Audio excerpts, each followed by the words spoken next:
नमस्कार बंधुरा पूजार डायरीते तोमादेर सकलके स्वागत जानाई। आज आमार रेसिपिते थाकछे ओलेर डाटा चच्चड़ी। এই ওলের ডাটা চচ্চড়ি বানানোর জন্য আমি এখানে নিয়েছি একটা ওলের ডাটা, একটা আলু, দুটো পটল, কিছুটা কাঁঠালের আটি, এছাড়াও নিয়েছি কাঁচা লঙ্কা, সাদা সর্ষে, কালো সর্ষে, লবণ, সামান্য একটু তেল দিয়ে এগুলোকে বেটে নেব। এছাড়াও নিয়েছি কুচো চিংড়ি। এবার কড়াইয়ে দিয়ে দিলাম সর্ষের তেল, আর তেলটা গরম হয়ে গেলে আলু পটলটাকে দিয়ে দিচ্ছি ভেজে নেওয়ার জন্য। আলু আর পটলটাকে আমি অনেকটা একই রকমভাবে কেটেছি। আর এই আলু পটল ভাজার সময় লবণ হলুদ কোনো কিছু দিচ্ছি না, মানে লবণ হলুদ ছাড়াই এগুলোকে ভেজে নেব। আলু পটল যখন ভাজা হয়ে যাবে কাঁঠালের আটিগুলো দিয়ে আরও কিছুক্ষণ ভেজে নিয়ে সমস্ত সবজিগুলোকে নামিয়ে নেব। সবজিগুলো তুলে নেওয়ার পর যে তেলটা ছিল তার মধ্যে জিরে ফোড়ন দিয়ে চিংড়ি মাছগুলোকে দিয়ে দিলাম। চিংড়ি মাছগুলোকে লবণ দিয়ে ভেজে নেব। যে কোনো রান্নাতেই কিন্তু চিংড়ি মাছ দিলে সেই রান্নার টেস্টটা অনেকটাই বেড়ে যায়। চিংড়ি মাছগুলো ভাজা হয়ে গেছে, তুলে নেব। কড়াইয়ে আরও খানিকটা সর্ষের তেল দিয়ে ওলের ডাঁটাগুলো দিয়ে দিলাম।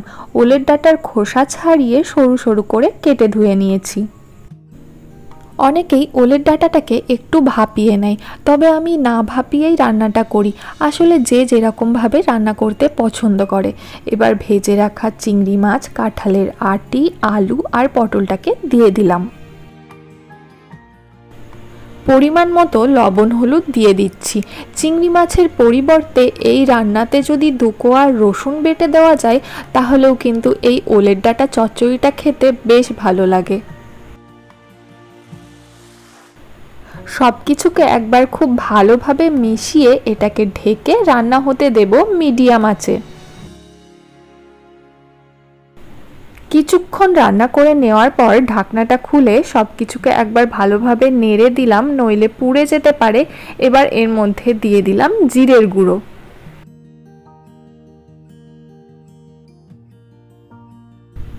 সবজিগুলো কিন্তু মোটামুটি সেদ্ধ হয়ে গিয়ে পরিমাণে অনেকটাই কমে গেছে। এমন সময় ওই বেটে রাখা সর্ষে কাঁচা লঙ্কাটাকে দিয়ে দিলাম।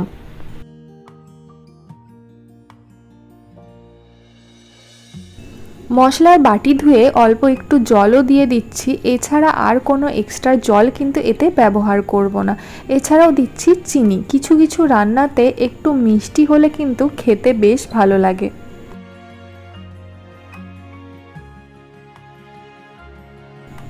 আবারও এটাকে ঢেকে বেশ কিছুক্ষণ রান্না করে নেব, যতক্ষণ না জলটা শুকিয়ে যাচ্ছে।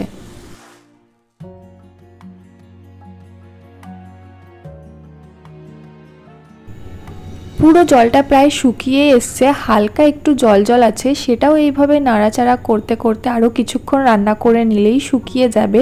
এটা একদম আমি শুকনো শুকনোভাবে রান্না করব। তো রান্নাটা আমার হয়ে গেছে, কড়াইয়ে লেগে যাচ্ছে। এবার আমি এটাকে নামিয়ে নেব।